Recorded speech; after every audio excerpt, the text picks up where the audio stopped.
Здравствуйте, мои уважаемые зрители! Эта история облетела весь мир. То, что родила эта женщина, просто невозможно. И об этой нашумевшей, удивительной и захватывающей истории вы прямо сейчас и узнаете. Поехали! Когда у Сюзанны начались экстренные роды, она изо всех сил надеялась, что с ее ребенком все будет в порядке. Она годами молилась за этого малыша, но когда врачи показали ей ребенка, она сразу поняла, что что-то не так. В течение многих лет милая Сюзанна и ее муж пытались забеременеть этим ребенком. Наконец, она снова была беременна, и на этот раз ребенок развивался в ее животе. К сожалению, из-за всех выкидышей, которые у нее были в прошлом, Сюзанна очень настороженно относилась к современной медицине. По ее мнению, это было самое худшее для ее будущего ребенка. Она настаивала на том, что ей не нужны никакие ультразвуковые исследования, прививки или обследования. Она была убеждена, что благодаря комплексному природному уходу она может доверять своему организму и расти здоровой. Ее муж поддержал это предложение. Он не возражал против того, что она посещала этот курс, поскольку все, казалось, шло гладко.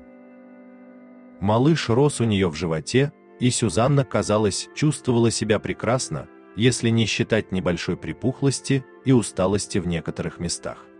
Но Сюзанна все время уверяла его, что это совершенно нормально.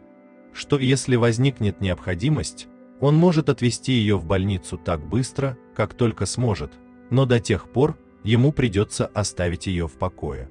Сюзанна старалась вести себя как можно более нормально. Она продолжала заниматься спортом и, как обычно, ходила на работу. Когда ее животик увеличился, она начала читать малышу сказки, включать классическую музыку и получать удовольствие от его движений. Это был восхитительный опыт. Во-первых, она так долго ждала этого. Когда у нее начался третий триместр, ситуация начала понемногу меняться. Внезапно, за одну ночь, она опухла из-за задержки жидкости. Настолько сильно, что у нее начали пульсировать ступни, как будто кожа у нее сильно натянулась.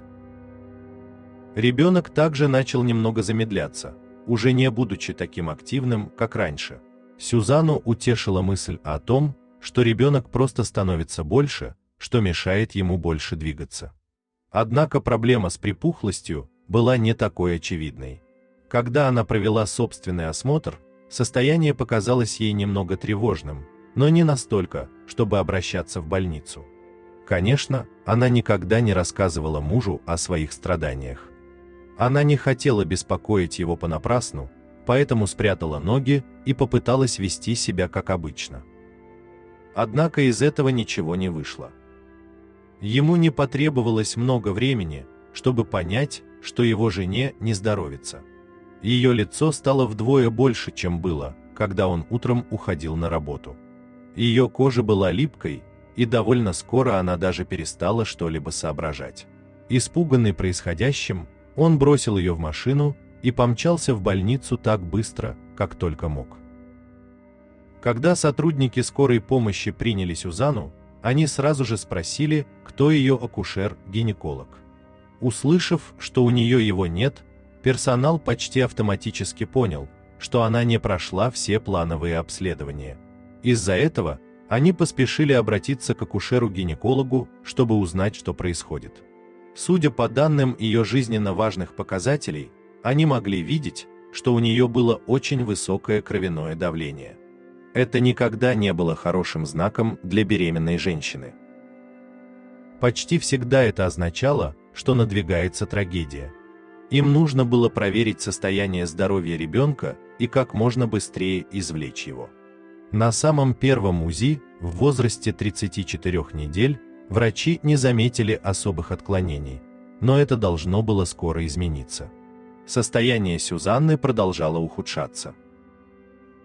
Ее температура тела начала повышаться слишком быстро, и она начала потеть, как будто бежала марафон.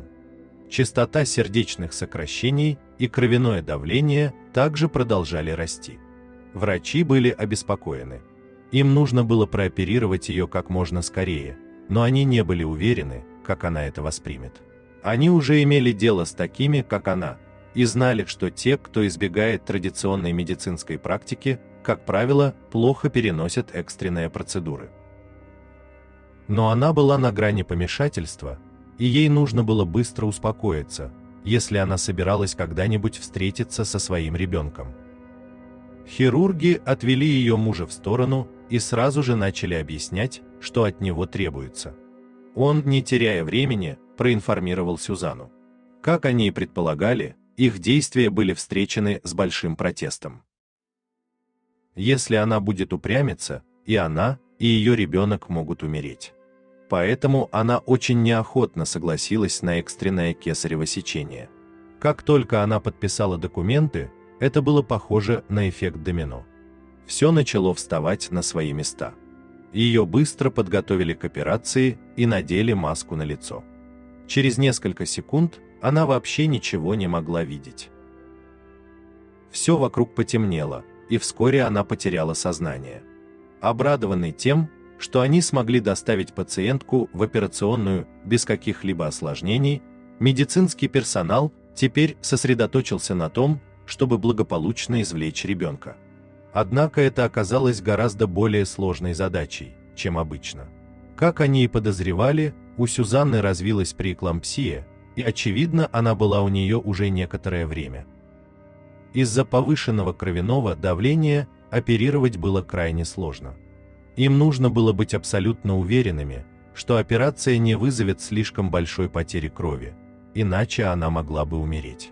Но им нужно было вытащить ребенка, поэтому они умело провели сложное кесарево сечение. Хирург доктор Мадиб старательно делал надрезы с максимальной точностью. Он хотел, чтобы повреждения были как можно меньше. Его главной заботой была мать, поскольку в его обязанности входило убедиться, что она благополучно добралась домой со своим ребенком. В течение 5 мучительных минут они вскрыли Сюзанну и смогли извлечь ребенка. Недолго думая, хирург принял роды в обычном порядке и перерезал пуповину. Даже не взглянув на малышку, он передал ее медсестрам, которые с нетерпением ждали, когда они выполнят свою работу. Пока он занимался матерью, он прислушивался к крику ребенка, определяемому по шкале Апгар.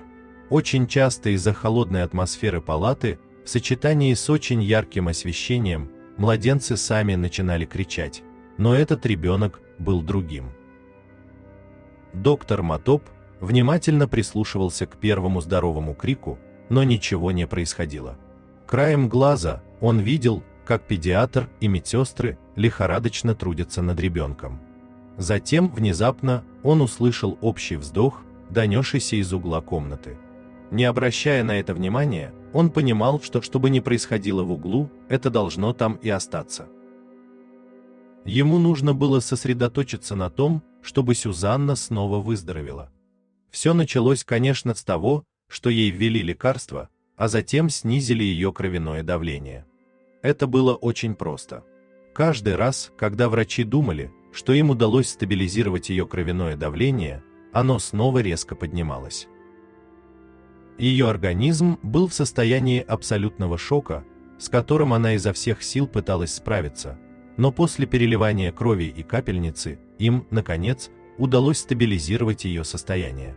К счастью, она была под общим наркозом, так что инцидент не нанес ей серьезных травм.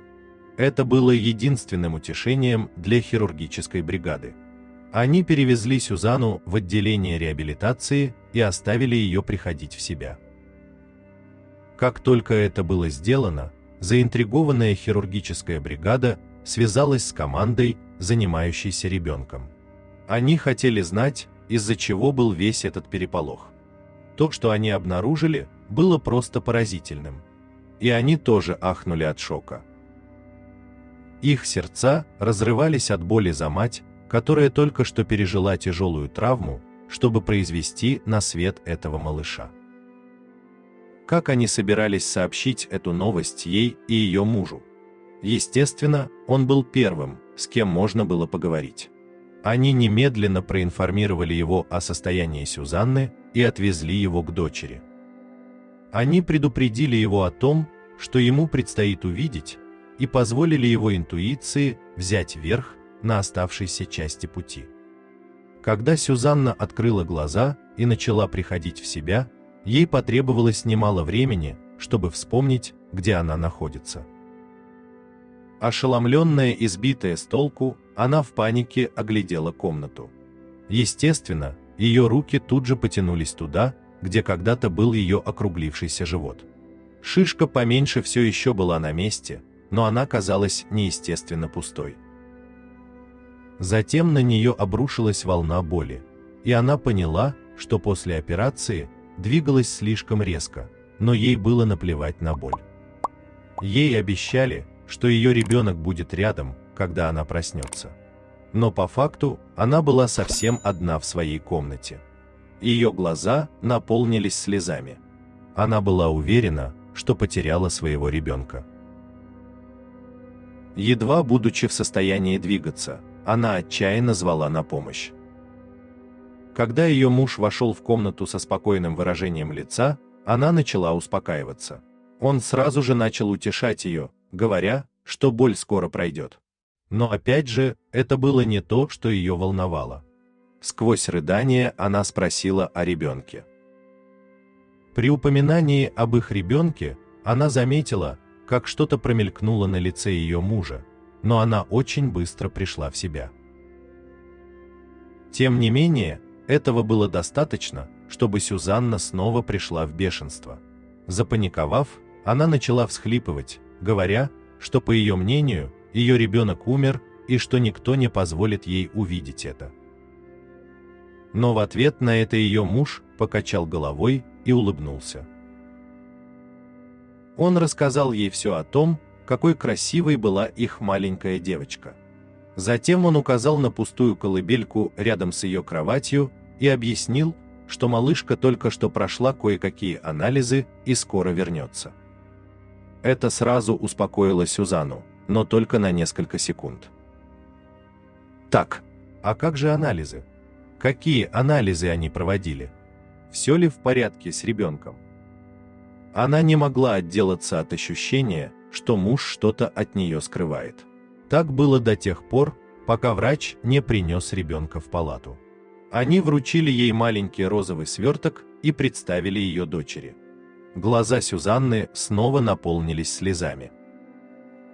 Она держала на руках свою маленькую девочку, и это было все, о чем она когда-либо молилась. Рука. Она крепко зажмурилась и поблагодарила Вселенную за все, что у нее есть. Как только она снова открыла глаза и вытерла слезы, она, наконец, внимательно посмотрела на ребенка. Именно тогда она заметила, что все остальные в комнате внимательно наблюдают за ее реакцией. Сбитая с толку, она снова посмотрела на ребенка. Именно тогда она заметила нечто совершенно очевидное, что поначалу было трудно разглядеть. Ее маленькие ангельские глазки были закрыты, ресницы трепетали от движения, но было достаточно заметно, что веки вогнулись внутрь черепа. Озадаченная, она посмотрела на персонал и своего мужа, окружавших ее.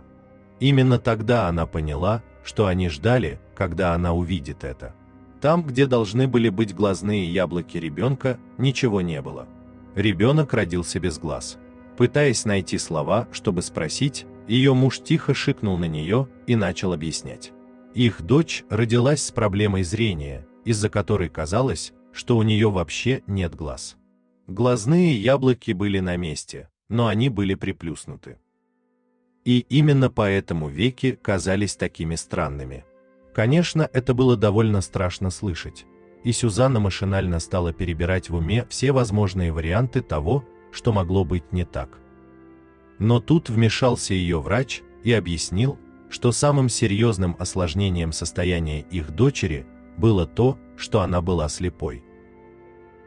В остальном у нее был совершенно здоровый ребенок, и она могла быть счастлива и гордиться тем, что он растет. Услышав это, Сюзанна почувствовала сильное волнение. Ее дочь никогда не сможет увидеть прекрасный мир, в котором родилась. Была ли это ее вина? Могла ли она что-то сделать, чтобы предотвратить это? Врачи объяснили, что это было случайное явление, которое она не могла предотвратить. Однако, если бы она пошла на сканирование, они, возможно, смогли бы обнаружить это гораздо раньше. Сюзанна чувствовала, что подвела свою дочь. Если бы она пошла более традиционным путем, возможно, тогда они смогли бы что-то сделать, чтобы помочь ей. Чувствуя себя совершенно неподходящей матерью, она попросила всех покинуть палату. Она велела мужу взять ребенка с собой. Ей нужно было побыть одной. Как только Сюзанна снова смогла ходить, она вразвалочку отправилась в больничную часовню, где помолилась о наставлении и прощении. Она провела в часовне несколько часов, пытаясь понять, что делать. И только когда она наткнулась в часовне на слепую молодую женщину, ее взгляд начал меняться. В этот момент произошло нечто невероятное. Погруженная в молитву, эта молодая красивая женщина подошла к Сюзанне и просто положила руку ей на плечо. Без всякого контекста она сказала, что все будет хорошо. Сюзанна потеряла дар речи. Прежде чем Сюзанна успела что-либо сказать в ответ, женщина просто ушла, опираясь на трость. Сюзанна сидела в благоговейном страхе. Она получила свой знак. Ей нужно было собраться с духом и встретиться лицом к лицу со своей семьей. У нее был ребенок, которого она должна была опекать, и она не собиралась снова подводить ее. Вернувшись в свою комнату, она позвала мужа, чтобы он присоединился к ней с их дочерью. Она не обращала внимания на недостаток ребенка и пыталась сосредоточиться на чем-то другом. Да, возможно, она никогда не посмотрит в ее прекрасные глаза, но она сможет услышать голос своей матери, когда та будет рассказывать свои истории. Она сможет почувствовать прикосновение своей дочери, когда будет укачивать ее перед сном. Ей еще столько всего предстояло пережить и насладиться. Она не собиралась позволить какой-то мелочи лишить ее самого лучшего, что когда-либо случалось с ней. Сюзанна храбро повернулась к мужу и извинилась за свою вспышку. Ей нужна была любая помощь, которую она могла получить, и профессиональное мнение о том, как жить дальше. Она перестала сомневаться в медицине. Она была готова доверить врачам заботу о здоровье своей дочери. Услышав это, ее муж улыбнулся от уха до уха и начал рассказывать о терапии, которой он научился в больнице. Он уже начал работать с трудотерапевтом и психологом, изучая, как во всем этом ориентироваться. Известие о том, что любовь всей его жизни и мать его ребенка согласилась присоединиться к нему, просто порадовало его. Но это было еще не все. Сюзанна также хотела поделиться своей историей с остальным миром. Она хотела, чтобы другие будущие мамы знали, что хотя медицинское сообщество и больничные процедуры могут показаться пугающими, они имеют первостепенное значение для обеспечения безопасности их будущих детей. Она решила не доверять своим врачам и, в свою очередь, оказалась в шокирующей ситуации, о которой вы только что услышали. Но она не собиралась повторять эту ошибку. Когда ее история распространилась в интернете, многие люди похвалили ее за реакцию на особенность дочери и способность признать свою ошибку в отношении медицинского сообщества. Некоторые люди даже дали ей совет, как правильно воспитывать слепого ребенка. И вот семья отправилась в свое собственное маленькое жизненное приключение, отличное от того, как к нему относятся другие, но все равно прекрасное. Редкая особенность их дочери не могла стать препятствием ни для чего. Несмотря на то, что многие люди ахали, когда видели ее, для них она была совершенством во всех отношениях. Вот такая история о безусловной любви. Дорогие зрители, а как бы вы отреагировали на подобную ситуацию? Как вы считаете, изменило бы что-нибудь перинатальное сканирование? Обязательно поделитесь своим мнением в комментариях под этим видео. Друзья, поддержите канал лайком и подпиской. Спасибо за просмотр. Увидимся в следующих выпусках на канале, мои уважаемые зрители.